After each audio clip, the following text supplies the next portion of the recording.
ഈ സായാഹ്നത്തിൽ ഇവിടെ മലയാളത്തിലെ ജനകീയ ചാനലായ കൈരളി TV ചാനൽ പതിവ് പോലെ നമ്മുടെ എല്ലാം ദൈനംദിന ജീവിതത്തിലെ കുറച്ച് നന്മ നിറഞ്ഞ സായാഹ്നങ്ങൾ സമർപ്പിക്കുന്ന കൂട്ടത്തിൽ ഇന്നിവിടെ ഏറ്റവും മികച്ച വനിതാ സംരംഭകയെ കണ്ടെത്തി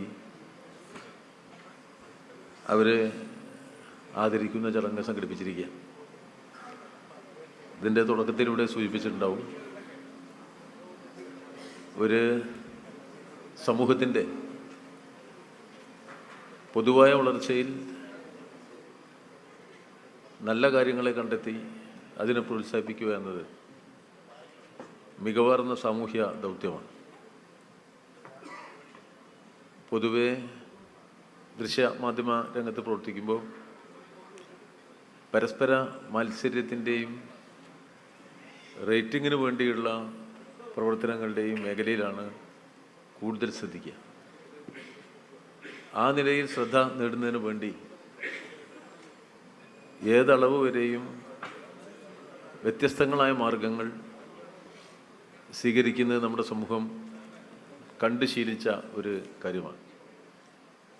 പലപ്പോഴും ആ മത്സരങ്ങൾ അരോചകമായി പോകുന്ന സന്ദർഭങ്ങളുമുണ്ട്. ആ നിലയിലുള്ള ഒരു സമൂഹത്തിൽ ജീവിക്കുമ്പോൾ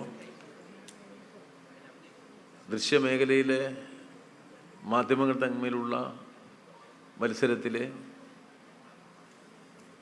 വളരെ കീഴറ്റം നിൽക്കുന്ന നിലവാരം പല സന്ദർഭത്തിലും നമ്മൾ കണ്ടുകൊണ്ടിരിക്കെ അതിൽ നിന്നും വ്യത്യസ്തമായ ചിന്തകളിലൂടെ സഞ്ചരിക്കുകയും നമ്മുടെ ഏതാൾക്കുമുള്ളതുപോലെ വ്യക്തമായ കാഴ്ചപ്പാട് ആരോടും മറച്ചു വയ്ക്കാതെ പ്രകടിപ്പിക്കുമ്പോൾ തന്നെ നമ്മുടെ സമൂഹം സ്വീകരിക്കുകയും പ്രോത്സാഹിപ്പിക്കുകയും ചെയ്യേണ്ട നല്ല കാര്യങ്ങൾ കണ്ടെത്തി ആ നിലയിലേക്ക് സാമൂഹ്യ ഇടപെടലുകൾ നടത്തുക എന്നതിൽ കൈരളി TV ചാനൽ വളരെ മാതൃകാപരമായ ഇടപെടലുകളാണ് നടത്തിപ്പോരുന്നത്. അത്ര ശ്രദ്ധിക്കാത്ത പലതും കണ്ടെത്തുകയും അതിനെ പ്രോത്സാഹിപ്പിക്കുകയും ചെയ്യുക എന്നുള്ളതാണ്. അതിൽ ഏറ്റവും പ്രാധാന്യമേറിയ ഒന്നാണ് കേരളീയ സമൂഹത്തിൽ വനിതാ ശാക്തീകരണത്തിൻ്റെ പൂർണ്ണതയിലേക്ക് നമ്മുടെ സമൂഹത്തെ നയിക്കാൻ പ്രാപ്തമാകുന്ന തരത്തിൽ വനിതാ സംരംഭകരെ പ്രോത്സാഹിപ്പിക്കുക എന്നത്. ഇവിടെ കേരളത്തിലിരുന്ന് ആലോചിക്കുമ്പോൾ കേരളത്തിൻ്റെ സാധ്യതകളുടെ അപാരത എന്നത് വളരെ വലുതാണ്. കാരണം ലോകത്തിലെ ഏറ്റവും വലിയ വിദ്യാസമ്പന്നരായ വനിതകളെയാണ് കേരളം പ്രതിദാനം ചെയ്യുന്നത്. ലോകത്തെവിടെയും ഇത്രയേറെ വനിതകൾ സർവകലാശാലകളിൽ പഠിക്കുന്നില്ല. അത് ലോകത്തിൻ്റെ മുന്നിലെ ഏറ്റവും വലിയ മഹാത്ഭുതമാണ്. അമേരിക്കയുടെ പ്രസിഡന്റ് ഇന്ത്യയിൽ വന്നു. ബിൽ ക്ലിൻ്റൺ എന്ന് പറയുന്ന ഒരു പ്രസിഡന്റ് ഉണ്ടായി. ആ ക്ലിൻ്റൺ ഇന്ത്യൻ പാർലമെൻറ്റിൻ്റെ ഇരു സഭകളെയും അഭിസംബോധന ചെയ്തുകൊണ്ട് സംസാരിച്ചപ്പോൾ അദ്ദേഹം കേരളത്തെക്കുറിച്ചാണ് പറഞ്ഞത്. കേരളത്തെക്കുറിച്ച് അദ്ദേഹം പറഞ്ഞത് കേരളത്തിലെ വനിതകളുടെ മുന്നേറ്റത്തെക്കുറിച്ചാണ്. ലോകത്തെ ഏറ്റവും കൂടുതൽ പെൺകുട്ടികൾ സർവകലാശാലയിൽ പഠിക്കുന്നത് കേരളത്തിലാണ് എന്ന് നമുക്ക് മനസ്സിലായത് അമേരിക്കയിലെ പ്രസിഡന്റ് ഡൽഹിയിൽ വന്ന് ഇന്ത്യയുടെ പാർലമെൻറ്റിനെ അഭിസംബോധന ചെയ്ത് സംസാരിച്ചപ്പോഴാണ്. അപ്പോൾ നമ്മളൊക്കെ ഇവിടെ ശ്രദ്ധിച്ച് നോക്കുമ്പോൾ നമ്മുടെ സർവകലാശാലകളിലേക്ക് നോക്കും, നമ്മുടെ കോളേജ് ക്യാമ്പസിലെ ക്ലാസ് മുറികളിലേക്ക് നോക്കൂ, നമ്മുടെ ഗവേഷണ സ്ഥാപനങ്ങളിലേക്ക് നോക്കൂ. ഇപ്പോൾ കോളേജിൽ പോയാൽ ഒരു ക്ലാസ് മുറിയിൽ ഒരു 80-85% പെൺകുട്ടികളും ആ പെൺകുട്ടികൾക്ക് ചായ വാങ്ങി കൊടുക്കാൻ വേണ്ടി 15% ആൺകുട്ടികളും എന്നുള്ള നിലയിലാണ് കേരളത്തിലെ ക്യാമ്പസുകൾ നടക്കുന്നത്. ഗവേഷണ സ്ഥാപനങ്ങളിലേക്ക് കയറി ചെന്ന് നോക്കൂ, അവിടെ ഒന്നും വളരെ കുറച്ചാണ് ആൺകുട്ടികൾ. പെൺകുട്ടികളിങ്ങനെ ഉദിച്ച് പൊങ്ങിക്കൊണ്ടിരിക്കുക. അപ്പോൾ ആ വളർച്ചയുടെ അനുപാതത്തിലുള്ള സാമൂഹ്യ ശാക്തീകരണം നമുക്കുണ്ടായിട്ടില്ല. അവിടെയാണ് നമ്മുടെ കുറവ് നിൽക്കുന്നത്. ഇത്രയേറെ വലിയ വനിതാ മുന്നേറ്റവും ശാക്തീകരണവും അത് ദൈക്ഷണിക മേഖലയിലെ പ്രാവീണ്യം എന്നുള്ള നിലയ്ക്ക് അവരെത്തിച്ചേർന്ന ഔന്നത്യവും തിരിച്ചറിഞ്ഞുകൊണ്ട് ഉൾക്കൊള്ളാനും അതിനെ പ്രോത്സാഹിപ്പിക്കാനും കേരളത്തിന് വേണ്ടത്ര കഴിയാതെ പോയ ഒരു സന്ദർഭത്തിലാണ് അതിൻ്റെ ആ ഔന്നത്യത്തെ സമൂഹത്തിന് പരിചയപ്പെടുത്തുന്ന ഈ മഹനീയമായ ചടങ്ങ് നമ്മുടെ കൈരളി TV ചാനൽ കണ്ടെത്തിയതും എല്ലാ വർഷവും സംഘടിപ്പിച്ചു പോരുന്നുണ്ട്. അതുകൊണ്ട് കൈരളിയുടെ വ്യത്യസ്തമായ ചാനലാണ്, വ്യത്യസ്തമായ വീക്ഷണമാണ്. ആ വ്യത്യസ്തതയുള്ള വീക്ഷണത്തിൻ്റെ നന്മ നിറഞ്ഞ വഴിയിലേക്കുള്ള വഴികാട്ടിയും വെളിച്ചവുമാണ് ഞങ്ങളുടെ ചെയർമാൻ ശ്രീ മമ്മൂട്ടി എന്നുള്ളതാണ് ഞങ്ങളുടെ ഏറ്റവും വലിയ പ്രത്യേകത. ആ നിലയിൽ വളരെ വ്യത്യസ്തതയുള്ള വീക്ഷണം സ്വീകരിക്കാൻ സ്വന്തമായിട്ടുള്ള ഒരു സംശയവുമില്ല. ഞങ്ങൾക്ക് സാമൂഹ്യ പക്ഷപാതിത്വമുണ്ട്.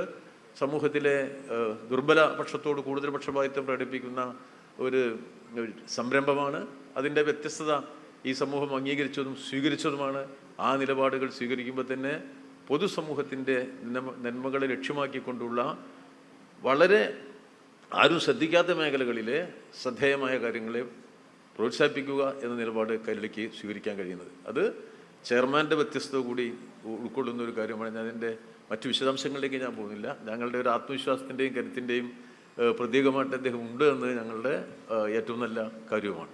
ആ നിലയിൽ നമ്മൾ സംഘടിപ്പിച്ചു പോന്നിട്ടുള്ള ഈ ചടങ്ങ് വളരെ ആകർഷണീയവും വളരെയേറെ, ഞാൻ അതിൻ്റെ മുൻകാല അനുഭവങ്ങളെക്കുറിച്ചൊന്നും പറയുന്നില്ല. ഇവിടെ നേരത്തെ എല്ലാവർക്കും അറിവുള്ളതാണ്. കൈരളി അറിയുന്നവർക്കെല്ലാം അറിയാം.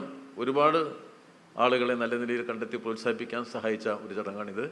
ആ നിലയിൽ ഈ വർഷവും നമുക്ക് ഭംഗിയായിട്ട് ഇത് സംഘടിപ്പിക്കാൻ സാധിച്ചിരിക്കുകയാണ്. ആ നല്ല സന്ദർഭം ഇവിടെ എല്ലാവരും സൂചിപ്പിച്ചു കഴിഞ്ഞു. പിന്നെ ആവർത്തിച്ച് ഞാൻ പറയേണ്ട കാര്യമില്ല. കുറേ കാലമായിട്ട് ഈ പത്മശ്രീ എന്നുള്ള വാക്ക് ആവർത്തിച്ച് കേട്ട് അവസാനം ഒരു പത്മശ്രീയെ നിരാകരിക്കുന്ന തരത്തിലേക്ക് വരെ കാര്യങ്ങൾ എത്തി. നമ്മളൊക്കെ ഇങ്ങനെ ആലോചിച്ചിരിക്കുക, എന്തുകൊണ്ട് ഈ പത്മശ്രീയുടെ കടമ്പയുടെ മുന്നിലേക്ക് ഇത് അധികം പോകുന്നില്ല എന്ന് ആലോചിച്ചുകൊണ്ടിരിക്കുമ്പോൾ ഇത്തവണ വളരെ യാദൃശ്ചികമായിട്ട് ഞാൻ ഇത്തവണയും വിചാരിച്ചിട്ടുണ്ടായിരുന്നില്ല, പക്ഷേ വളരെ യാദൃശ്ചികമായി അത് സംഭവിച്ചു. കേരളത്തിൽ നമുക്ക് ഏറ്റവും സന്തോഷമുണ്ടായിട്ടുള്ള ചരിത്ര സന്ദർഭങ്ങളിലൊന്നാണ്. അത് ഈ നമ്മുടെ രാജീവ് ദാവോസ് എന്നൊരു സ്ഥലത്ത് വരുന്നു. അതുകൊണ്ട്